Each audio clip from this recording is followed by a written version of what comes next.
I didn't answer the door the first time you knocked, not because I didn't hear you, but because I was afraid you'd see the version of me I'd kept hidden for so long, the one who stopped trying to look okay. The one who forgot how to smile without it trembling at the edges. The one who could no longer pretend that fine meant anything at all. And as your shadow stood still behind the frosted glass, I held my breath like that would make me invisible, like silence was safer than honesty. And when you finally turned to leave, I thought that would be the end, that you would do what everyone else had done, walk away quietly, respectfully, leaving me in the ruins I never invited you into. But you came back the next day, and the next, always with something small in your hands, a paper bag of cinnamon rolls, a borrowed book, a thermos of warm chai, and each time you stood just long enough for me to feel your presence, but not long enough to make me feel cornered. And somehow that made all the difference, because you didn't ask me to open up or come outside or even speak. You just kept showing up, like healing was something that could be sparked simply by being seen. And I don't think I realized then what a rare kind of love that was. The kind that doesn't rush, doesn't pry, doesn't keep score. And I remember the first time I opened the door, only a few inches, and you didn't comment on the way my voice cracked when I said hi, or how my hair hadn't been brushed in 3 days, or how the living room smelled like I hadn't left it in weeks. You just smiled like nothing about me scared you, like this version of me, frightened, foggy, was still someone worth staying for. And I let you sit on the edge of the porch while I stayed inside, door still half closed, heart still doubting, and you told me about your week like it was the most natural thing in the world, like we hadn't gone months without talking, like my distance didn't hurt you. And maybe that was when something started to shift, not suddenly, but slowly, like the first crack of light under a heavy door. Because I had grown so used to being someone people waited to be better, to be easier, to be less. And I didn't know how to handle someone who wanted nothing but the truth of me, no matter how messy it was, and I think you knew that. I think you saw the exhaustion in my eyes and knew this wasn't a sadness that could be reasoned with. This was the kind that needed to be sat beside, and you did, over and over, in silence and in softness, never asking me to explain why I was the way I was, never offering quick fixes or borrowed quotes.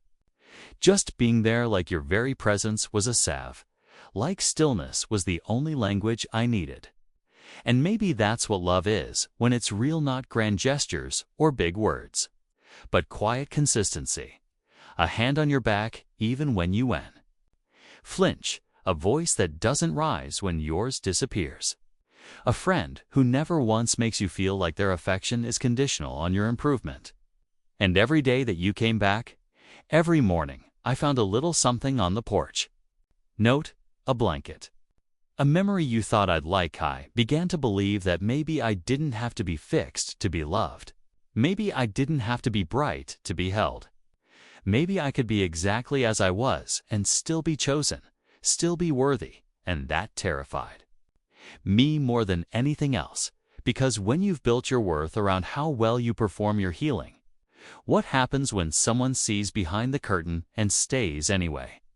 What happens when someone holds your darkness with reverence instead of fear and still comes back the next day like it's not heavy at all?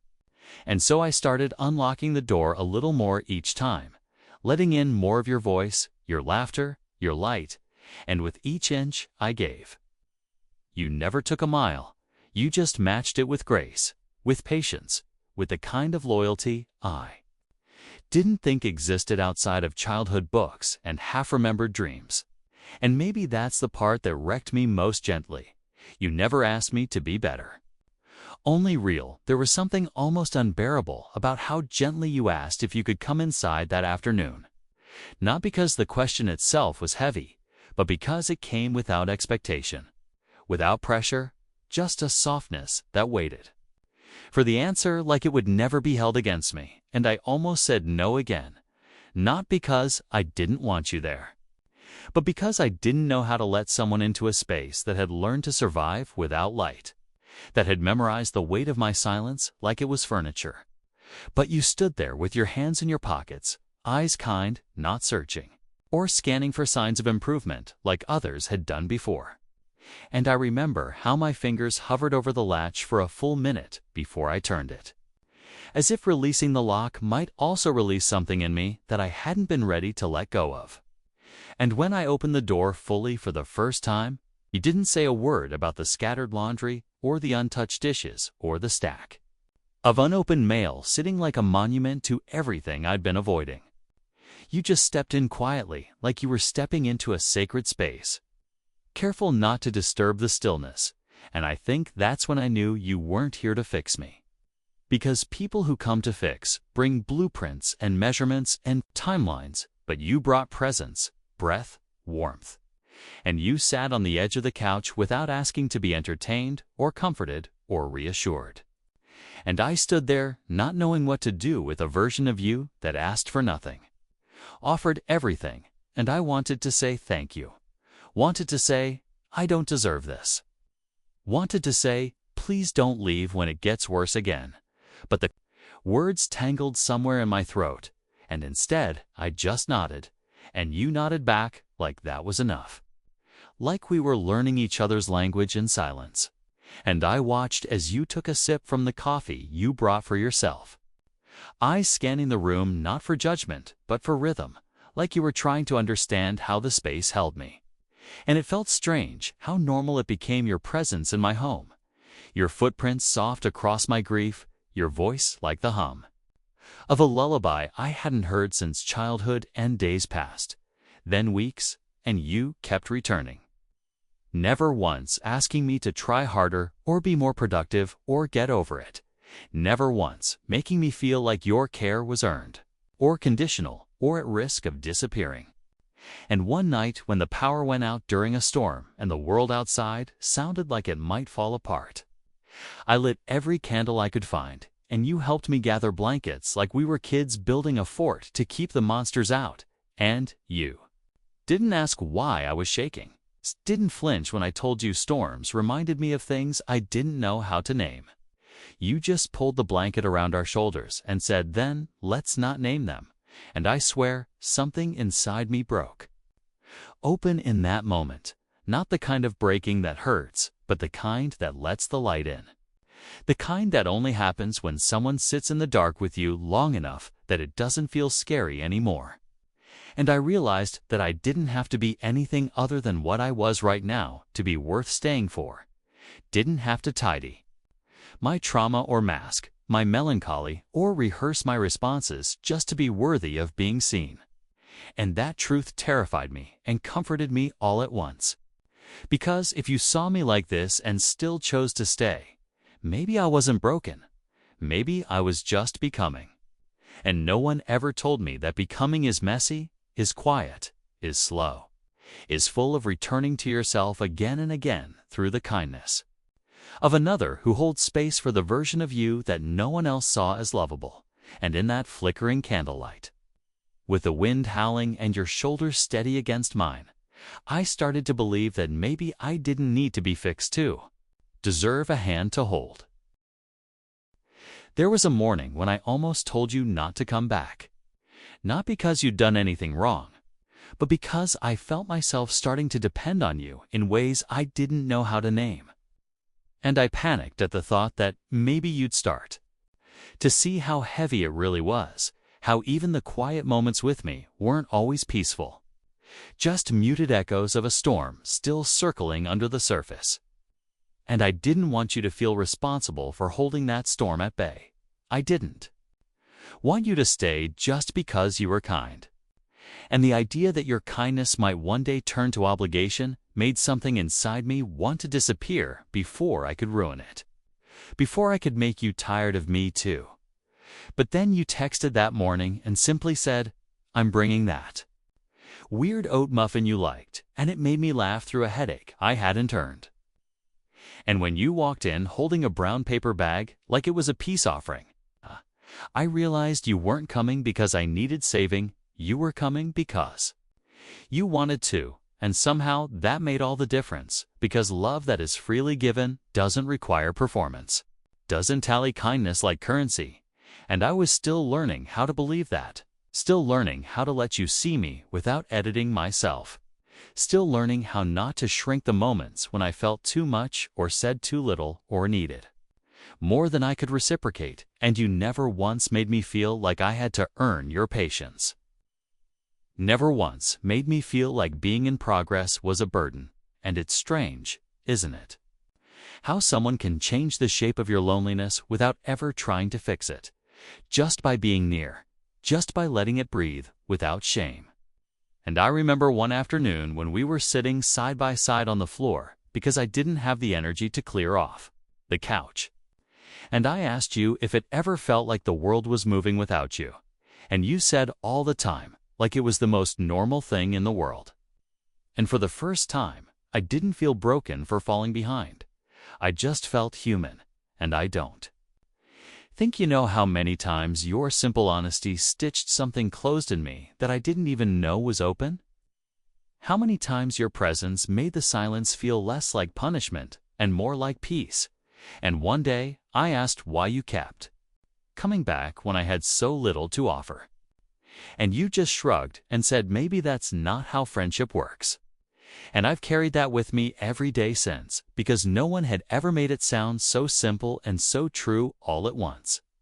And as the weeks turned into months, the rhythm between us settled into something sacred, not defined by how much I healed or how soon I smiled or how quickly I returned to who I used to be, but by the fact that you never asked me to return at all, just to keep showing up as I was, and some days I still felt like a burden, like an echo of a person, but you always met me in those days with the same softness, the same steadiness, the same quiet understanding that maybe broken isn't the same thing as unworthy, and maybe unhealed doesn't mean unlovable.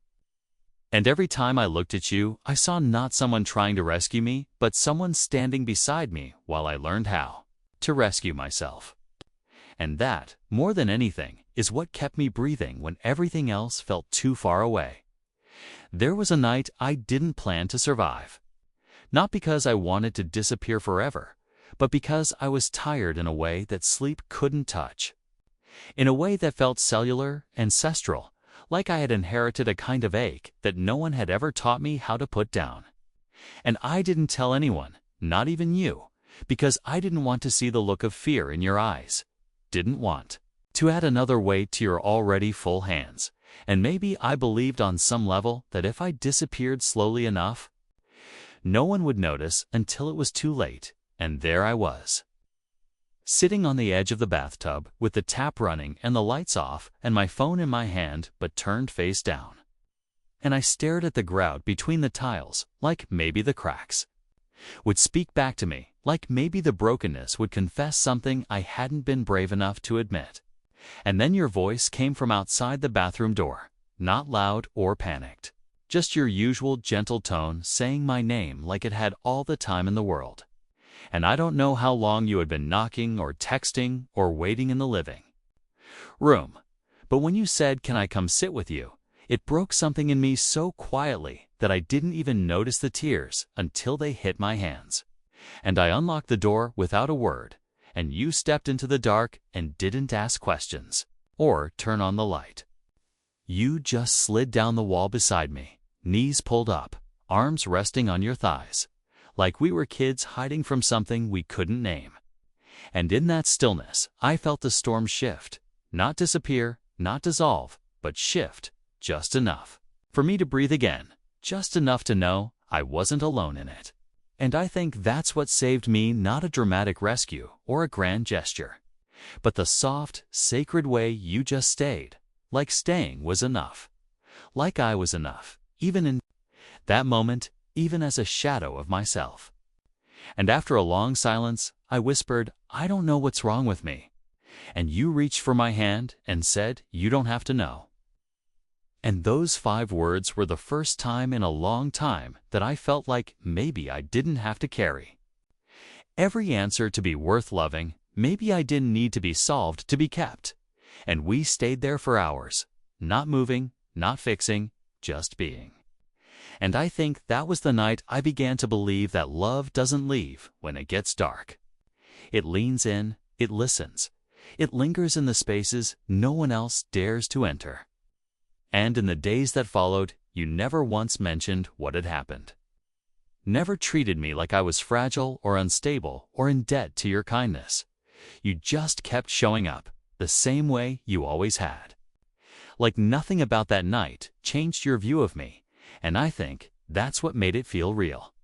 Like maybe love that doesn't flinch is the kind that actually lasts. And I still have that towel you wrapped around me when I finally stood up, the one with a tiny stitched name tag from your childhood. And sometimes when I hold it, I remember how you didn't try to pull me out of the dark. You just walked into it and sat down beside me until I was ready to stand again. There was something strange about waking up and knowing that for the first time in what felt like forever, I wasn't dreading the day ahead. Not because everything was fine or suddenly easier, but because I knew that even if the world came undone again by noon, you would still be there by the time the sun dipped behind the rooftops. Probably with takeout and that look on your face that said you don't have to pretend with me. And I never told you how much it meant that you always brought 2 forks without asking. Like you believed I'd be ready to eat even when I wasn't. Sure, I deserved to be nourished. And that morning, I sat by the window watching the light crawl across the floor. And I thought about how quietly you had become a part of my healing. Not as a solution or a savior, but as a steady note underneath. The noise, the kind that hums so softly you don't even realize it's what's keeping you grounded until the silence suddenly feels empty without it. And I thought about all the times you knocked on my door and didn't flinch when I didn't answer, or waited outside without checking the time, or left something on the steps with a note that said, "No rush, I'm still here," and it hit me that your kind of love wasn't about fixing what was broken, but honoring it, sitting beside it, letting it be seen, and still Part 6.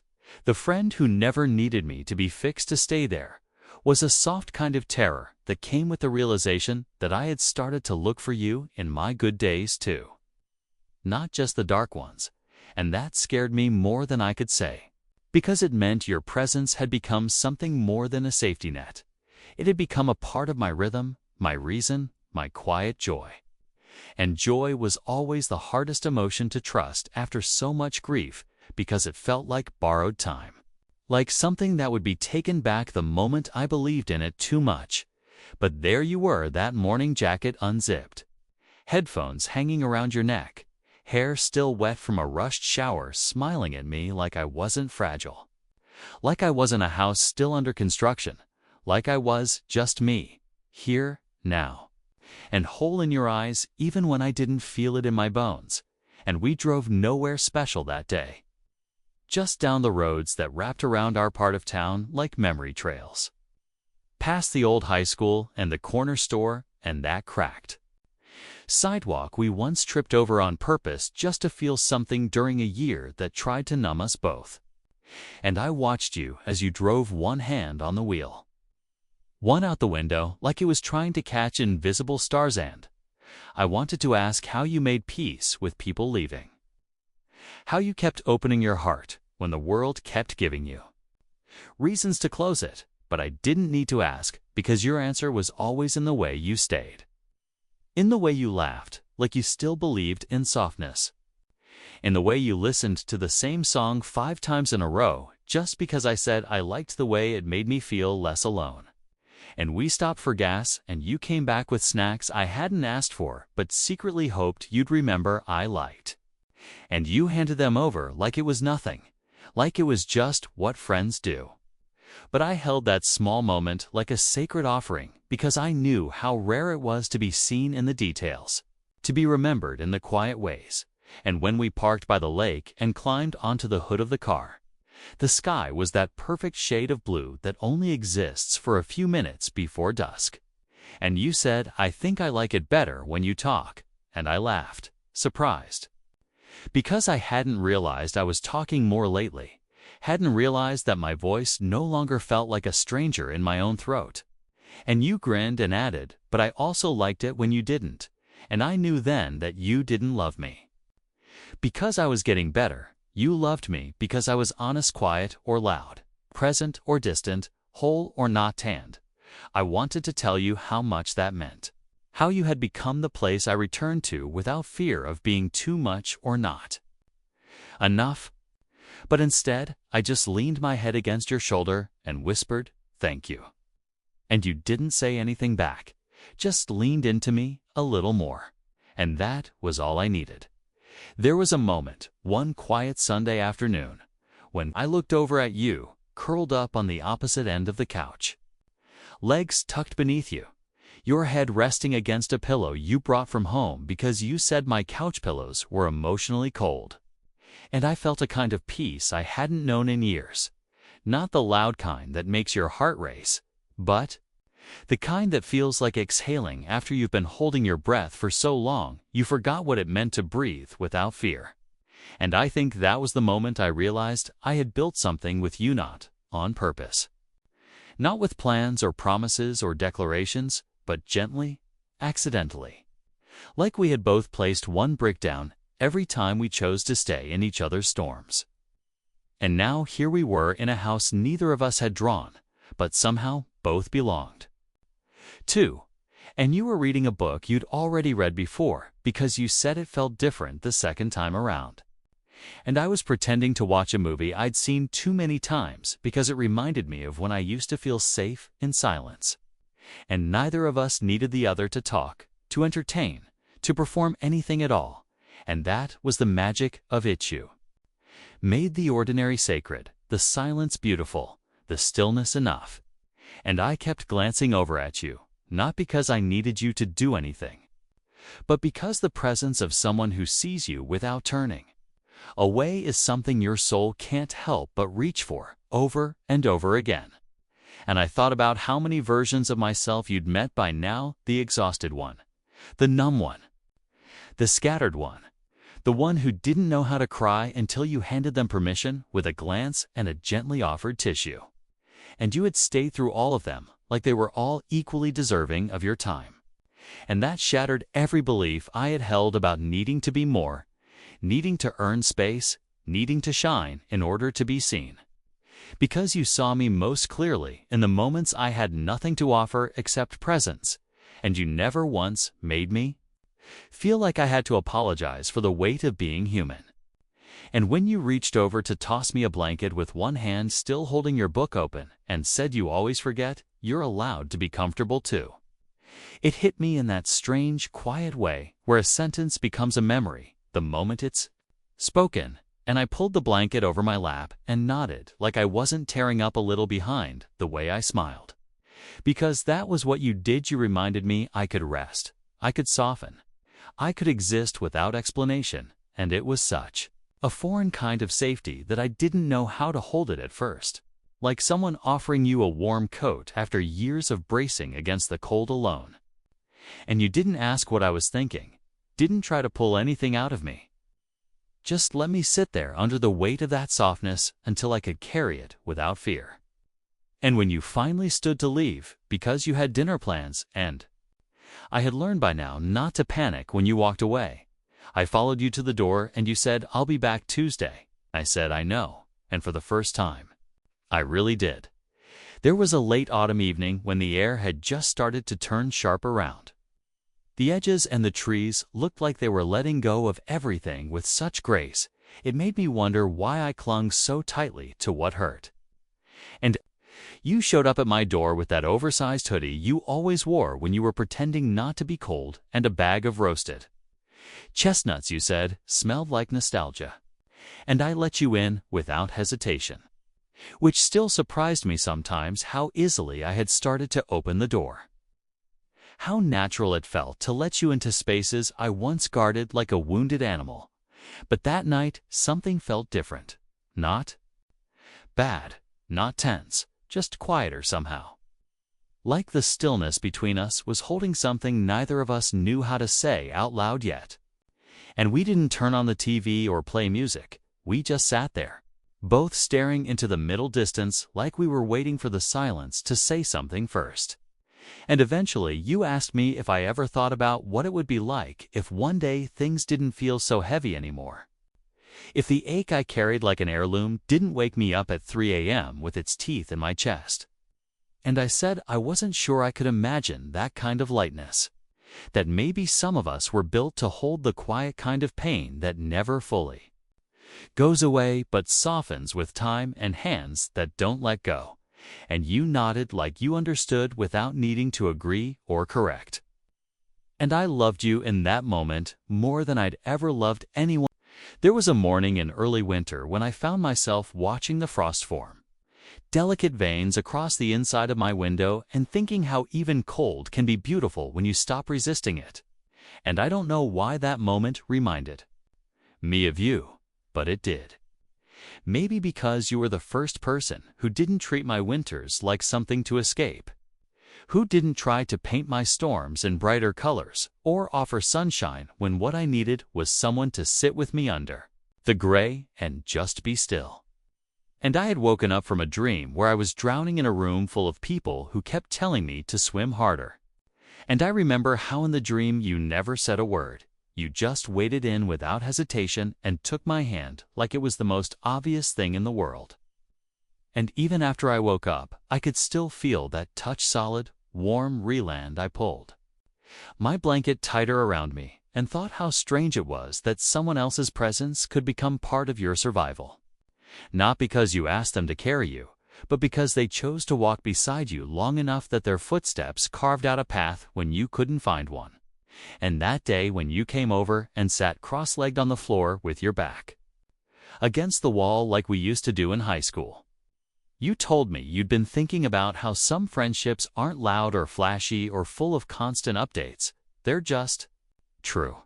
And I nodded, because there was something about your version of friendship that had become truer than anything I had known before. Not in the way that required proving or chasing or keeping score, but in the quiet way you always returned not to fix me, but to witness me. And I think that's the kind of love people write books about but rarely feel in real life. The kind that doesn't need a spotlight because its power lives in the shadows. And we didn't talk much that day, just shared space like it was sacred, like it was healing. And I remember passing you a half-finished drawing I'd started weeks ago and never had the energy to complete. And you looked at it for a long time before saying, "I don't think it needs to be finished to be beautiful." And I had to look away because I knew you weren't talking about the drawing. And something inside me cracked in that quiet, soft way that makes room for light to enter. And I thought about all the versions of myself I had hidden from people because I was afraid they'd only love the parts of me that were healed. And how you had held every unfinished piece like it was art, not wreckage, and how you'd stayed through all the pauses, the rewrites, the silence between chapters, never once asking me to hurry the ending or fake a happy one. And I didn't say it out loud, but I whispered it in my heart, that if ever someone asked me what friendship looked like, I'd say it looks like this: two people in a small room with nothing to prove and everything to feel. No masks, no fixing, just the quiet miracle of presence, of not leaving, of seeing the whole story and staying anyway. There was a quiet moment not long ago when I realized that the version of myself who once thought no one could stay had slowly started to believe that maybe some people are different. Maybe some people show up not because they see you as a project, but because they see you as a person. And I was standing in my kitchen in the soft light of early evening, stirring tea. I hadn't made for comfort, but simply because it sounded good. And that alone felt like proof of how far I'd come, not because everything was fixed or perfect, but because I was choosing small joys again. And I thought of you, like I always do when the light is kind and the world feels bearable. And I remembered that first time you walked through my door without asking what needed to be done. And every time after that, when you returned with nothing in your hands but presence, with no intention but to stay, and how slowly, quietly, your presence began to rewire everything I believed about what it meant to be loved. And I know now that it wasn't grand gestures or declarations that made the difference. It was in the way you never looked at me like I was broken glass you were afraid to touch. In the way you didn't flinch at my silence. In the way your voice softened around my name like it was something that deserved gentleness. And I thought about all the little moments we never photographed or wrote down. The shared meals and the unspoken understandings. The car rides without music and the texts that just said, "Still here." And I think those were the moments that saved me. Not dramatically, not instantly, but slowly, like rain softening stone. And I realized that maybe healing isn't about returning to who you were before the hurt, but about becoming someone who knows how to carry it with grace. And maybe friendship isn't about who cheers the loudest, but who sits with you in the quiet and doesn't ask you to fill the silence. And I know there were days when I gave you nothing, when all I had were sighs and tired eyes and half answers. And you never once made me feel like that wasn't enough. Never once tried to change the pace of my becoming. And I can't explain what it means to be loved like that, only that I will spend the rest of my life holding that kind of love with both hands. Giving it back the way you gave it to me, not loud or showy, but honest and unwavering. And when you showed up that last evening before your move, with your arms full of mismatched mugs and a photo you'd printed of us laughing, I almost asked, "You two stay," not because I needed you the same way anymore, but because I had grown to love who I was when you were near. And I think that's the gift of your friendship. It didn't ask me to become someone else. It invited me to become myself. And as we sat on the floor one last time, cross-legged and sleepy-eyed, you looked at me and said, "You're going to be okay." And I didn't argue or look away or doubt you. I just smiled, because for the first time in my life, I believed it too. And when you stood to leave, I walked you to the door and didn't say goodbye, because we both knew this kind of friendship doesn't end. It echoes. It stays in the air like a song you don't realize you've been humming until someone else sings along.